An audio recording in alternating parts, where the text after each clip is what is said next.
ফরিদপুরে বিশ্ব পরিবেশ দিবস পালিত, আলোচনা সভা ও বৃক্ষরোপণ কর্মসূচি অনুষ্ঠিত। ফরিদপুরে আলোচনা সভা, কুইজ প্রতিযোগিতা, পুরস্কার বিতরণ এবং বৃক্ষরোপণের মধ্য দিয়ে পালিত হয়েছে বিশ্ব পরিবেশ দিবস।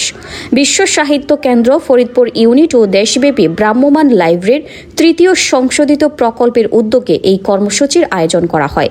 ফরিদপুর থেকে সিনিয়র রিপোর্টার মাহবুব চিশতির প্রতিবেদনে বিস্তারিত।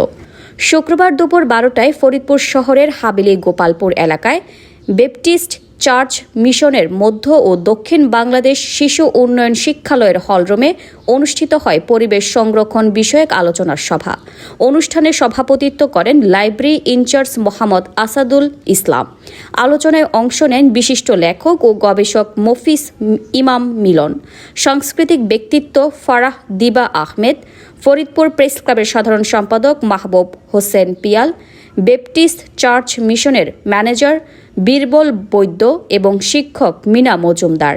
এ সময় বক্তারা পরিবেশ রক্ষায় সচেতনতা বৃদ্ধি, বৃক্ষরোপণের গুরুত্ব এবং আগামী প্রজন্মের জন্য একটি বাসযোগ্য পৃথিবী গড়ে তোলার উপর গুরুত্ব আরোপ করেন।